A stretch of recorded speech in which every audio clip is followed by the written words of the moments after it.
Yeah, so actually, I'm kind of lucky in the fact that my parents are both the weird people in either of their families. Both my parents actually moved to Moscow in the 90s.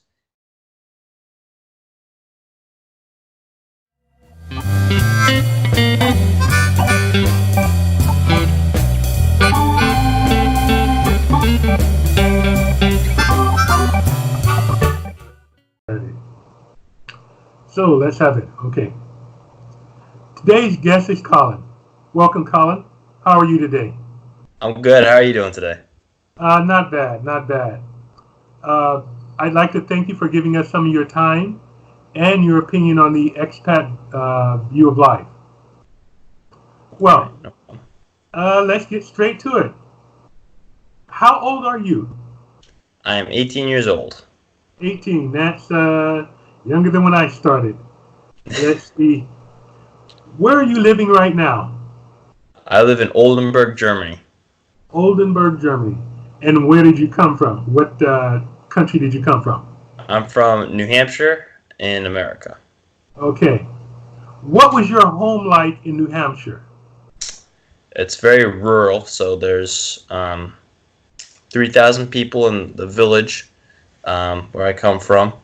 Uh, we got a nice river going through.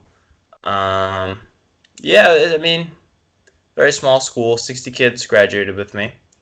Um, the closest like city you can do stuff was 30 minutes away. So I got a job there in the city last summer. So I got to go there a little bit more. But yeah, it's very. There's only one grocery store in town. Everyone kind of knows each other. I know every police officer in the town. There's 6 police officers. I know every one of them by their first name, and they know me. And yeah, you pretty much know everything there is or going around. You can't really hide secrets very well in town. Yeah, so it's just kind of your typical small town America. Well, I grew up in Los Angeles, so I definitely don't know what small town America is Yeah, like. I was Uh, born in Los Angeles actually, so were you? How old were yeah. you when you moved there, or were moved Yeah, there? so I was born in Los Angeles, and we lived there till I was 1.5, I think. And then we moved to Concord, California. And then right before I turned 4, we moved to the house my parents live in now. And I just left 4 months ago. Okay. Uh, what is it like where you're living? You know, city, country. What's it like where you're living right now? Yeah, so I live like a 30-minute bike ride away from the downtown of the city. City's about 160,000 people. So where I am is pretty rural. There's a major kind of street right out my window, and then across it there's a field. So it's like a thoroughfare. It's not really urban where I am, but if I bike for about 10 minutes, then I'll get to the start of where it starts to become really urban. And as I think you can pick up from what I just said, we bike everywhere, and that's just kind of normal. It's kind of very different from America. You just bike everywhere, and that there's like no stigma behind it. And yeah, it's very interesting, different culture-wise. The people. I would say kids have a little like not kids, but teenagers have more um, kind of leeway to do what they want. They kind of become their own person faster than they do in America. Um, I guess that's not really relevant to how it is, but that's yeah. I live rural outskirts of the city.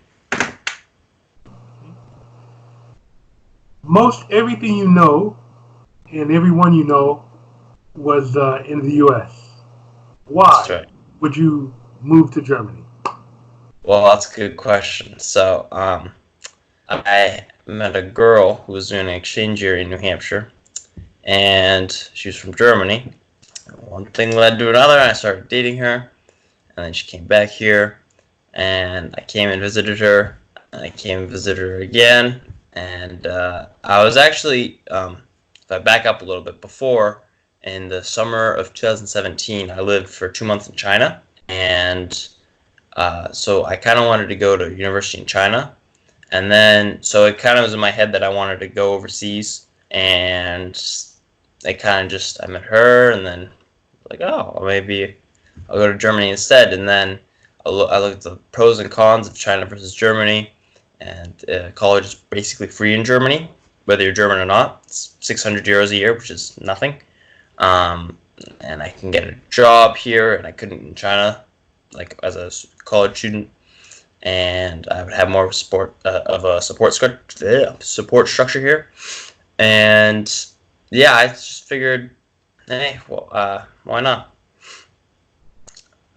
How did you end up in China?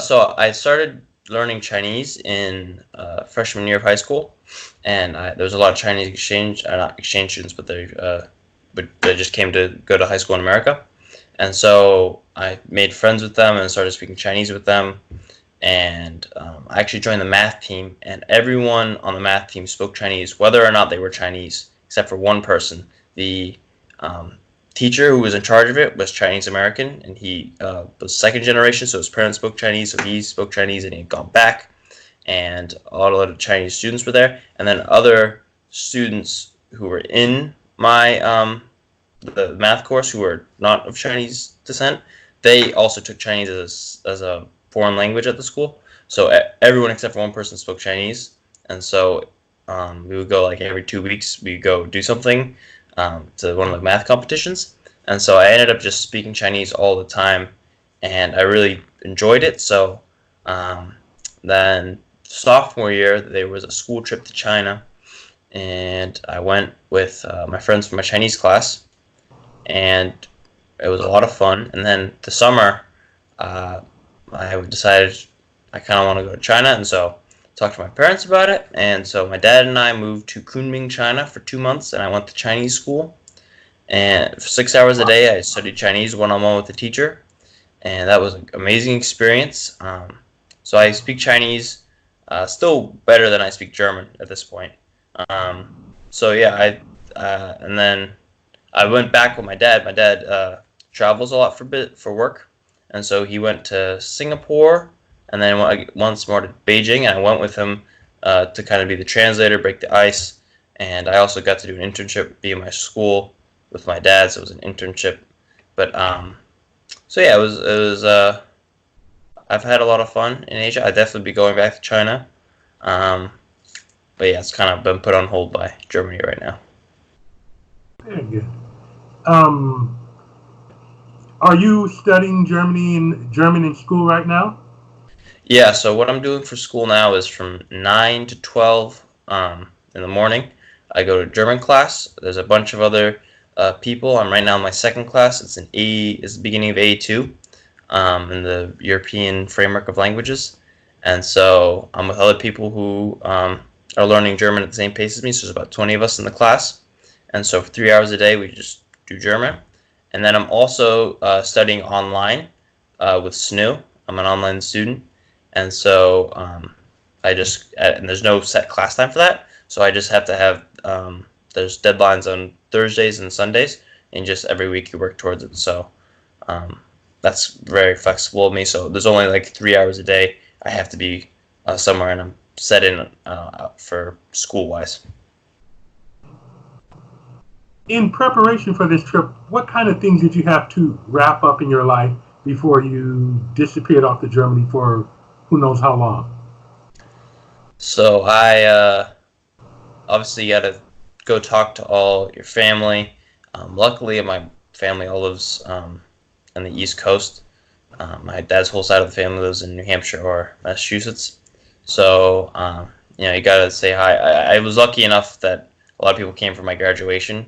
So my grandparents live in Maryland, so they came up. So I kind of said goodbye to them then, and because of like where I lived, I didn't really have a need for like a credit card or anything. So I actually had to open my own bank account. I had been giving all the money that I saved from my work to my dad because he has a really good interest rate on his bank, and so I had to like open up a bank account. I had to do all sorts of things that I think is pretty normal in America if you live not in the middle of nowhere, but I didn't even. I just if I needed cash, I would just go and take my work check directly to the bank without having an account. But because it's such a small town, and they know the people who write the check, and they know me, so they're just like, okay, here's the money with no account. And so, yeah, it's so I had to set up a bank account. Um, I had to figure out. Luckily, Germany is very I don't want to say loose, but loose with immigration, especially for Americans. So I just came. You don't have to declare the reason for your visit when you enter into Germany, and so I just the other day I actually submitted my final paperwork for my residence permit.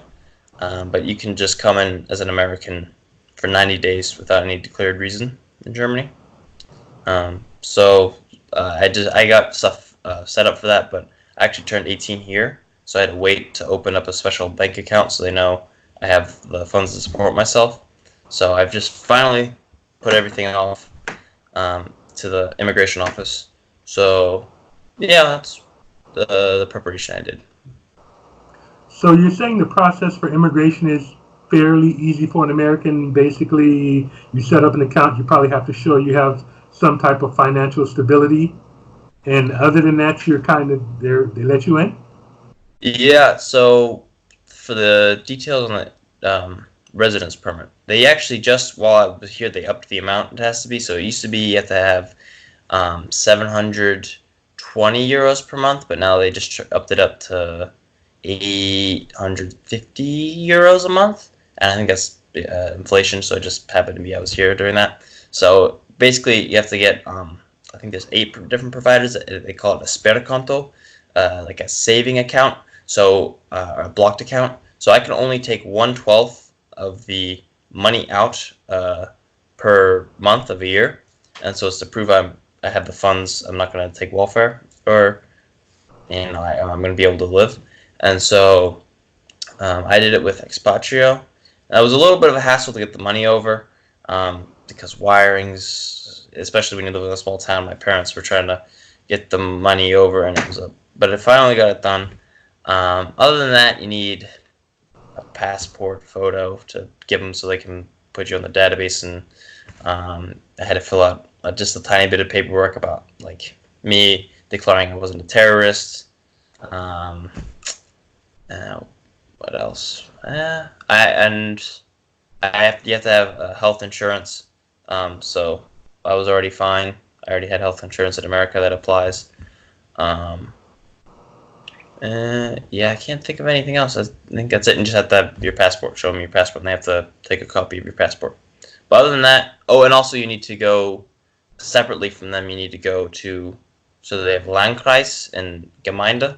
So the Landkreis is the large area. So I'm in Landkreis Emmerland, and then the Gemeinde is like the town level, and so that's for me that's Visionon. And so I had to go there, and I have to give them my passport, and I have to give them the address I'm living at, and they will give you a Stoya ID, your social security number, basically. And so I have to have that to give to them. But getting the Stoya ID, you just have to go. It took me 5 minutes. And I just had to take a copy of my passport there. But yeah, all in all, it was pretty easy. I can only imagine the labors people have to go to immigrate to America. But for me, it's been relatively breeze. I probably spent altogether maybe 10 hours working on getting in here. But I think that's nothing from what I've heard about getting into other countries. Yeah, the process for immigrating into America and even in the Philippines where I am is quite a bit more extensive than that. Yeah. So yeah, you mentioned that you spoke to your family before you left. What was the breakdown on friends and family about supporting you in this venture? How they felt about it, not actually supporting, but how they felt about it. Would you say half the relatives were in favor, half not? They were all in favor of? How did that break down? Yeah, so actually, I'm kind of lucky in the fact that my parents are both the weird people in either of their families. Both my parents actually moved to Moscow in the 90s, and so Oh, they you actually met call each them up. other at the U.S. Embassy. And I was so, calling, tell them you said you were weird. They were weird. yeah, yeah, they so both of my families, like my parents' families, most like they've all pretty much just stayed in the country, and they've rarely even left to go on vacation. My parents both.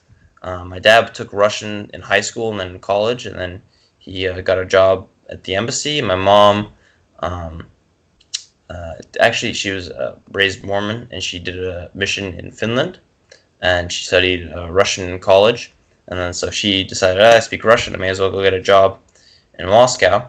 And so they lived in Moscow. I think my mom lived 2 years, 3 years there. My dad lived 2 years there, and so they met in Moscow. So the both like my sets of grandparents, they had both kind of had to go through their own kids going to Moscow, which was it just only stopped being like the complete enemy that was going to annihilate us all after 50 years of the Cold War, and then I went to China for 2 months, so people and my family knew about that, and my friends knew about that, and it became a big part of who I was. Some of my best friends back in town were the family who owned the Chinese restaurant, and they were Chinese themselves, and so I'd go in there to try to practice my Chinese and keep it up. So, it was kind of people. I was kind of saying, yeah, I'm probably going to go to China, and so it's kind of been on people's minds. So actually, kind of, I think I downgraded a level of venture going to Germany because China's so foreign to America, but Germany's like, oh yeah, so my parents actually, it seems pretty tame for them, and for my grandparents, it's kind of, they already gone through it, so it seems kind of normal to them. So I got lucky in that sense that I'm kind of following the trail my parents took. Would you say you had any fears before the move to Germany? Did anything kind of stick in the back of your head there? The whole process of being alone or without your family? Any fears in that way? Yeah, I mean, I've been really excited to get out of town, but then I've been so excited to leave and leave and leave. But then when you actually get to that point, it's like, oh, there's stuff I'm really gonna miss that I thought I would never really miss, but I now I'm looking back, I'm like, oh, I now being gone, I appreciate it, and I don't know, I was afraid, they might not let me in, they might not accept my visa, they might, but yeah, now I don't really have any more fears, but it was just general, like, is it not going to work out? Am I going to be okay? But now it just seems, normal. This is starting to feel like home. Yeah. So I had some fears, but they're mostly dissuaded now. Just, the general buzzing in the back of your head. Am I okay? Am I going to be okay here? Knowing what you know now, would you do anything differently before the move? Yes, I would.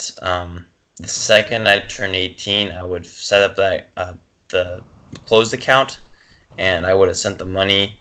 We sent test money with this. It wasn't like it's called Instagram. It's like a way to send money overseas, and we waited like 2 weeks, and so you have 3 months basically to do it. I turned 18 after a month here, and so I just didn't. I was kind of like, yeah, well, I have time. The money's gonna be fast. So it took 2 weeks for the test money to send. It was just $100, and then it was getting really close to the time. So we were trying to send a direct wire, which we were trying to avoid, and then we ended up doing through Western Union and to transfer the money, and it got sent the next day. But so everything was fine in the end. But we paid extra money, abysmal exchange rate. Yeah. So I would have just, knowing what I know now, I would have gone back to day one I turned 18, have everything ready, have the test money sent, and then I would have enough time to send all the money in one go. With that thing that eventually did work, but it just took too long. And so that was the major thing that was like, whoa, I gotta get that done. But other than that, no, that was I think the only major almost oopsie I did. I guess it was a little bit of oopsie. I lost some money, so. A little bit about Germany, I guess. how difficult would it be for someone who only spoke English to get around? Uh, are there a lot of signs in English, et cetera, et cetera? So moving around in Germany, pretty much everyone has at least a elementary grasp of English. Um, Most people can speak English at least at conversational level. So you can get around to speaking only English in Germany. I'm trying to avoid that because everyone, especially when I was in China, no one spoke any English, so I had to speak Chinese. So I kind of the problem is sometimes if I'm getting a little confused with what someone's saying and they hear my accent, they start switching to English. So I'm trying to tell people, like, let me struggle through the German. But people speak English uh, pretty well. No Amsterdam, where the street sweepers sound like they speak native English, but everyone speaks English to an elementary degree at least. As far as like street signs, um, because of the European Union and everyone drives throughout Europe, a lot of them just don't even have words on them. They just show the signs and you can figure it out. And I find a lot of signs just tell you the name of things, so it doesn't matter what language it's in. Um, as long as if it's Latin, it's a little different in China because you don't unless you know the characters, you can't read it. But here you can sound things out. So yeah, you can definitely get around speaking only English. It's not really a tourist. Tourists don't really come to Oldenburg. It's fairly small, but especially if you go to Hamburg, Bremen. I haven't been to Berlin, but I've heard that in Berlin, German people get annoyed they don't speak enough German in Berlin. Munich, you go to the big cities and you're more than fine with English. Did you find official government paperwork in English as well, or was that purely in German? You know, when you Yeah, got immigration stuff. yeah, no, it's government paperwork's all in German. People in the government nominally all speak English, or English, I said German. No, they have it in all the languages. There's a lot of Brazilians here actually. A lot of There's Brazilians in my class. There's a Brazilian steakhouse on the way to school. So they have in Portuguese, Spanish, French, Albanian was on they have the paper I was doing. I had German, English, Spanish, French, Portuguese, Albanian, I think Danish. But you're not going to be any loss for languages, and they have because there's a lot of Arab and Persian immigrants here. They have Farsi and Arabic written on the walls, and Turkish. There's a lot of Turkish people here. So yeah, if you need anything, they will find something with the language in it. The English is a little weird sometimes, so it was better to sit down with a native German to figure out exactly what they're saying. Cause you're not quite sure what they mean. Like, you understand what it's saying, but you're like, well, is it this way or that way? But yeah, it's you can always ask people and they can clarify things for you. Once you are a resident there, will you be able to work? So right now my visa is for studying German. So the official wording is I can work on holidays. What that means is it weekends holidays? I'm not sure. So I gotta call and ask, but the exact specifications about that are once I after the, so the reason I'm doing college online, even though I have to pay for that because it's American, is the German universities do not recognize an American high school degree as equal to a German degree, because their school is much harder. And I've spent a little bit of time with my girlfriend in her high school, and yeah, it's much harder. And so I have to prove that and they also have different levels of education. So if you get the two lower high school degrees, you can't go to college, but you have to get the higher degree. So, but once I finish up this year and I can go the next year, I can go to the University of Oldenburg. Then I will have as a university student visa, which is different from the language visa I have. I'm be getting now. Then I can work. I think it's They don't do it by hours, they do it by how much money you earn. So it's 450 euros per month, which is not that much compared to America. I was working 20, 30 hours a week in American high school, so I'll be working like 10 hours here. Um, but yeah, that's what you can do as a university student. But right now, I've tutored a couple people in English, so I made a little bit of money that way. But I'm not sure if I can get a job at McDonald's. So yeah, we have to still figure that out. But I'm leaning towards no, I can't work. What did you say that language school cost? Or did you? Language school is 375 euros for let's say through. So I'm doing four classes in total. So it's going from the first class was halfway through August to the end of November of October. So it's 2.5 months. So 375 euros for 2.5 months. I'm doing it 4 times over, and at the end I'll be prepared to take a B1 proficiency test, because I think it costs about 100 euros. So altogether it'll cost like 1,200 euros for a year and a test, I think. Is that proficiency test part of the citizenship or? Not citizenship, but the university. Oh, okay. Yeah, university. Okay. You mentioned your girlfriend. How's life in a relationship with a German girl? I have a little bit. Contrasted. Been in many relationships in the U.S. Yes, I've dated American girls. So yeah, my girlfriend is a little different in the fact that she's half Bulgarian. Her mom's from Bulgaria, and she also lived in the U.S. with her mom when she was 4 for a year. So her English is, if you talk to her, it would take a little bit to hear that English isn't her native language. So luckily we don't really have any language barrier because of that. But yes, there's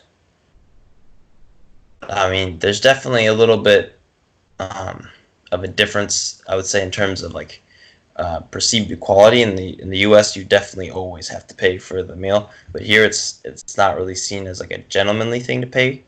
So we really split everything out, and that's just kind of normal for Germany. Like even on the first date, the people would split the meal, and the difference between, I would say everyone's different, so it's hard to say Americans and Germans are different. I'd say the people are mostly different more than I would say German people are more different from each other than Germans as a whole and American girls as a whole are. So yeah, my girlfriend is not. She doesn't speak Bulgarian. Like her grandparents only speak Bulgarian, and so I went to Bulgaria with her in October, and so she kind of says I'm German. I'm not really Bulgarian, but I see actually a lot of things in her that are kind of Bulgarian. I think she picked up from her mom, but she would never admit that she has Bulgarian traits. So yeah, but she lived in America for a year and a half now total in her life. So I can't think of anything more than like they perceive themselves as more equal. I mean they are.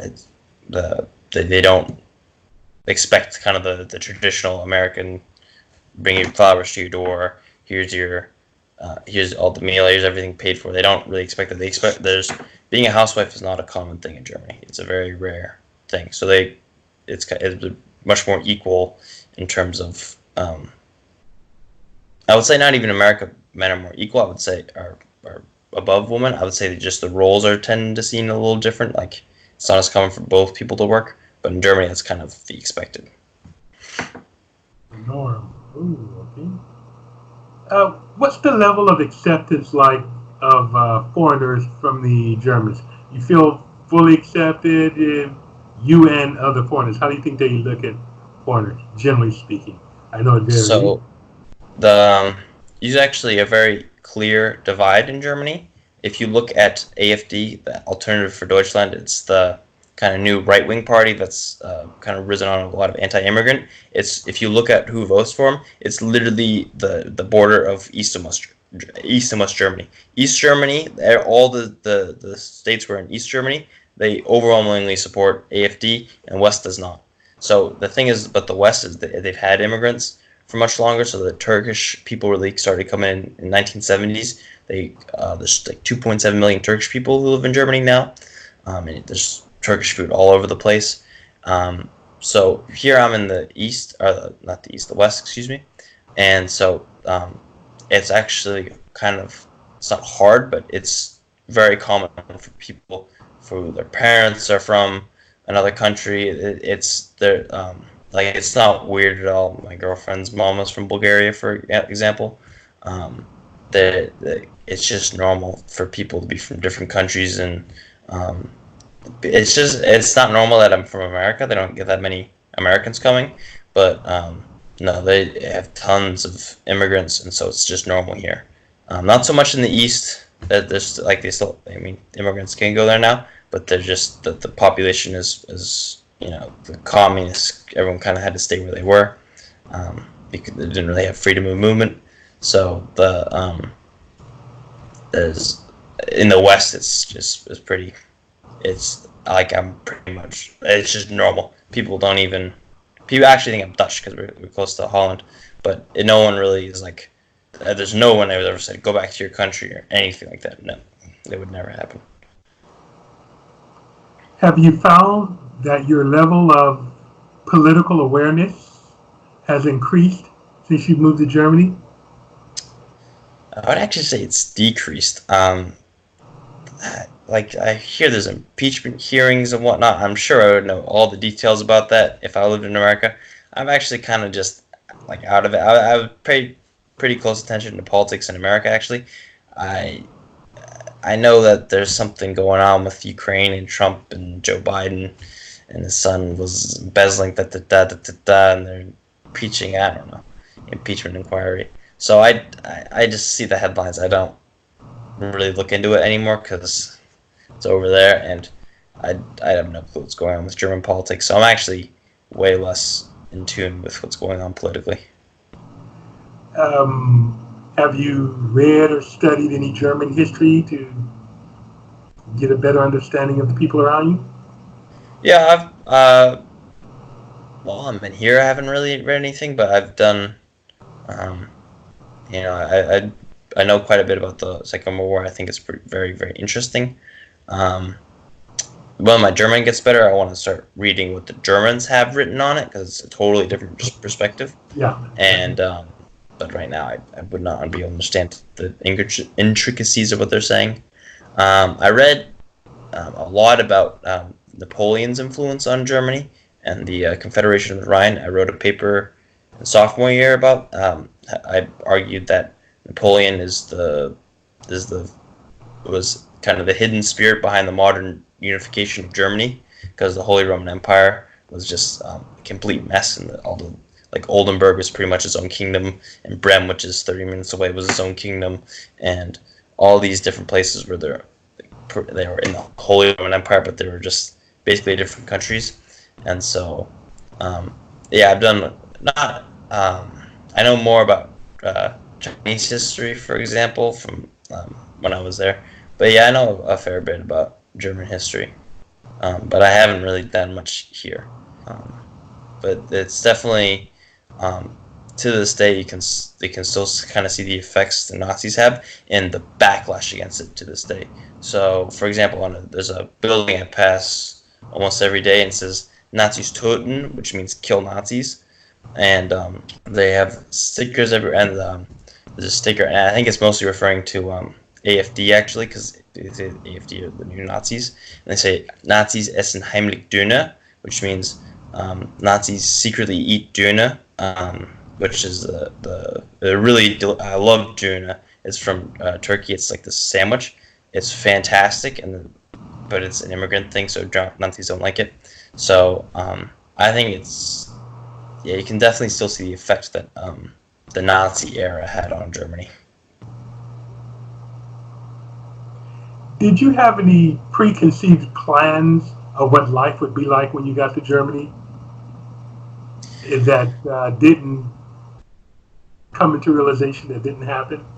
Perhaps it's not what you thought it would be? Yeah. So I did visit twice before I came to settle down.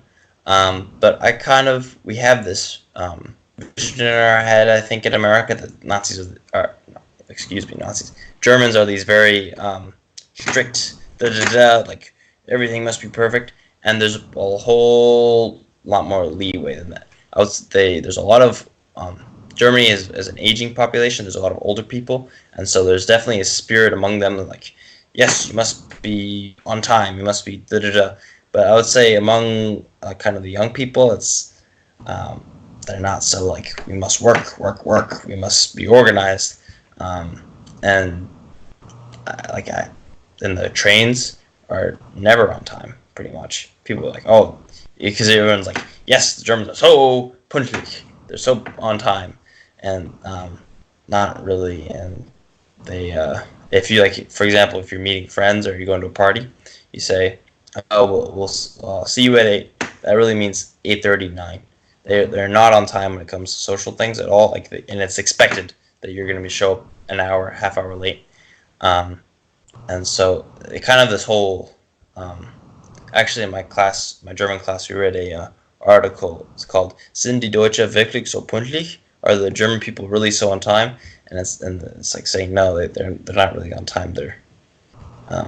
That's kind of just a stereotype that Germans are on time.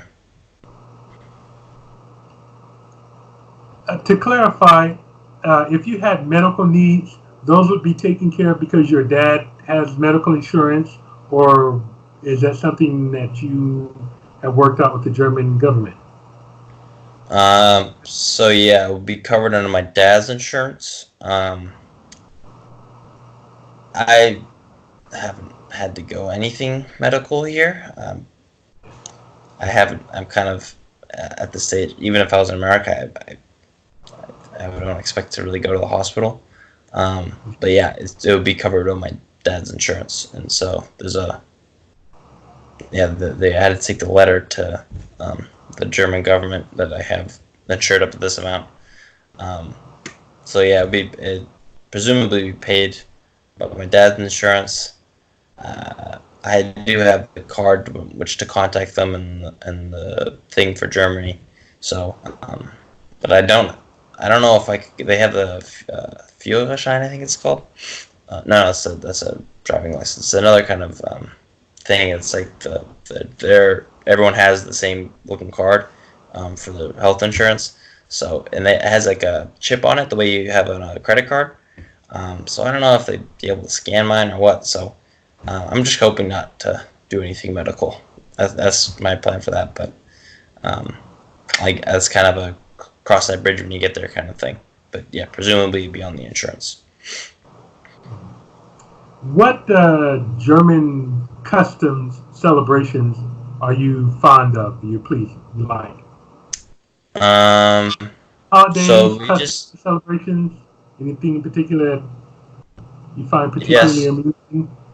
So they have this thing right after I got here. This thing called Stadtfest, and it's here in Oldenburg, and so it's just a huge party, and everyone from not even the city, but from surrounding cities just comes in they call it Innenstadt, the downtown area where there's no cars. It's actually the largest in Northern Europe place where you can like walk where there's no cars in Oldenburg, and the numbers 150,000 people were packed in just a small, maybe 4 square kilometers, and it was just packed with people, and everyone was it's just crazy, and they had concerts and everything, and like from where I'm from, there's more people in the surrounding 100 meters from me than lived in my town where I grew up, and so that was it just makes it seem so big and crazy. So that was very fun. And then they had Kammermarkt in October, and it's like a kind of county fair. There's no animals the way we'd have it in America, but they got rides everywhere and a lot of food. So that was fun. And then coming up soon is the Weihnachtsmarkt, the Christmas market, and that starts next Tuesday. And so that'll be in the downtown area too. So that goes for like a month. So I'm looking forward to that. Other than that, I was here for Easter last year, and they make a bigger deal out of it than I think we do in America. They have a huge dinner, and no one's working whatsoever. Right? I guess it's the same in America, but it just kind of seemed like a bigger thing there. Other things, they all like the German people really do drink as much as the stereotype is, and so it's a lot of drinking. You can start the legal age to drink at here is 16 for beer and wine, and everything else at 18. So it's just it's they drink a lot. Like it's not a stereotype. So that's pretty crazy. Do you think Germany will be your home per se for the rest of your life? You may go visit some other places temporarily, but Germany will be it, or is that kind of like a 10-year place and then on to something else? Yeah, maybe I think it's more like a 10-year place. It's I do like it here, but I'm thinking I might want to switch it up. I do at some point in my life want to live in China for at least a year to kind of pay off on the work I've worked on my Chinese, and I've always kind of had this dream of living in Antarctica for a little bit because it's such a crazy thing, and you can get a job as like a janitor or something. You don't have to be a scientist or anything. Then there's not that many people competing for jobs in Antarctica I've seen, so apparently relatively easy. You can go there for just the summer or the winter. So yeah, I'm more towards the 5-10 years live here. Yeah, we'll see. Maybe I end up staying. I don't know. But yeah, right now I'm leaning towards I'll go somewhere else eventually, but not fast. Okay, and before you start the next question, it's getting darker here, so let me turn on the light so you can see me.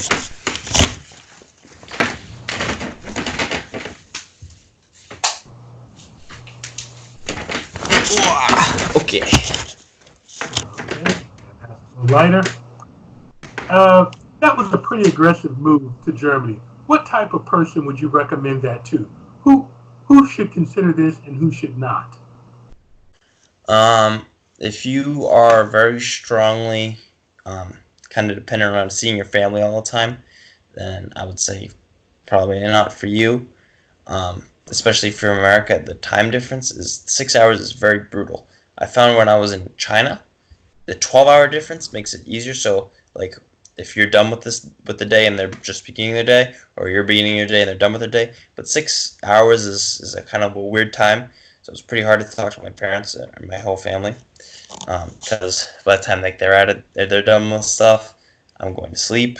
By the time when I wake up, it's already nighttime there. So it's kind of it's a brutal time difference if you want to remain in contact. People should go here. It's relatively cheap if you don't have. If you're like a student like me, it's super cheap to go to school. It's relatively cheap to get an apartment. I'm looking at apartments right now. It's like 400, 500 euros a month, which is pretty okay, I think. The food is not as expensive as I thought it would be. It's definitely more expensive than America, but it's reasonable. It's not crazy. Although the drinks are way more expensive. Like if you want to buy a thing of juice, it's like, oh, it seems like a price. And you realize in America we buy a gallon of it. Here they buy a liter of it. So it's like the same price for a liter of something here. It's €2 for a liter of mango juice here. It cost me like $3 for a gallon of mango juice in America.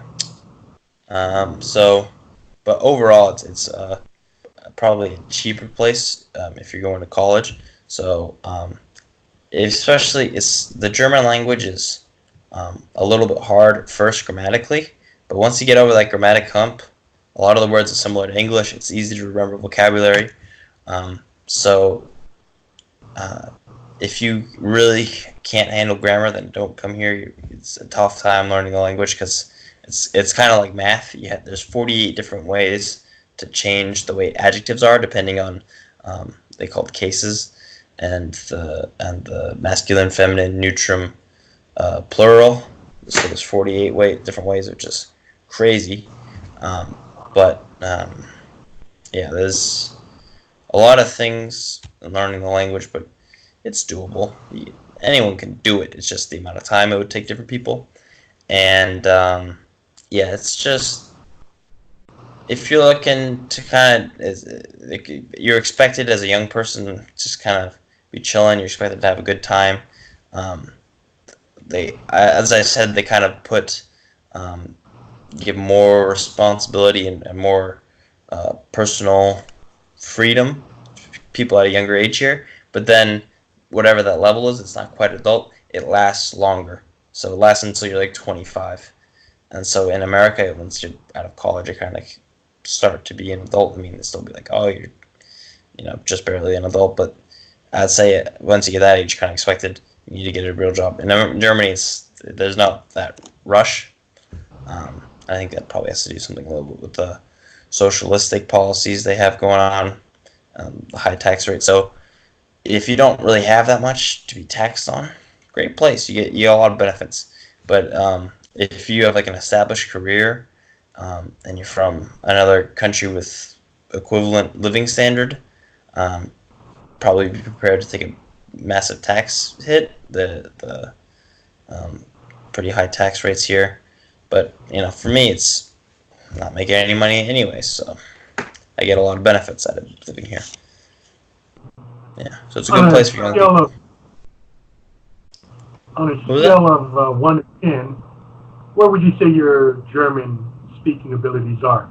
10 being fluent like a German, 1 nothing. 1 to 10, where are you? Right now, 3.5 maybe. I can go to the store, no problem. I can order something in a restaurant. I can convey basic things. I can hold a conversation. I understand a lot more than I can say properly. Like I can try to jumble together something, but the grammar is often wrong. I've tried to go above the basic level. I definitely have a head start over other people in my German class, for example, because I'm one of only 2 people who speaks native English as my first language, and everyone there's a lot of people who speak Russian as their first language, so they have a little bit of trouble. Portuguese, as I said, Polish. So I actually have the easiest time of the closest language to German. So I do get a natural advantage from the similarity of the languages. But it's I'm hoping to get to where I want to be by next July when my classes are done. But it feels like slow going, but I realized actually when I first came here, I could kind of understand some things just because of the similarity. But now I can everyday speech I can mostly understand. On a scale of 1 to 10, your life, how is it there? 10 being perfect. Probably 7. I mean, there's a lot. It's like right now the sun's going down at 4. It's 4 o'clock right now, and the sun's down, and it's getting cold. I mean, that's just part of life. But yeah, 7. It's pretty good, really good. I have no complaints. As we wrap this up, what should the world or what should people know about Germany that they don't know, generally speaking? Don't know. Germany, it's a great country. They got a lot of different things here. It's not just German. You can find any kind of person in the world here.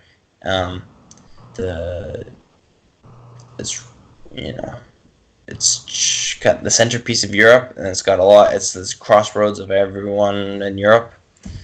So it's a lot more than just going for Germany. You're gonna see a lot of Turkish people. You're gonna see all sorts of different people here. So it's a good place if you want to see somewhere kind of international. Germany is a very international country. Hmm. Oh, that's pretty good. Wrapping it up, do you have any business ventures or YouTube channels or websites you like to promote? Nothing really at the moment. I've had ventures in many things, but right now I'm focusing on school. Okay, well, So that's go learn something new every day. That'll be my thing. Go learn something new. Don't stagnate. Keep moving forward. You can always do better. Keep pushing. okay. Well, Colin, our time has come to an end. I'd like to thank you so very much for granting us some of your time and your personal experiences on life and expat life. Thank you very Thank much, you for sir. having me.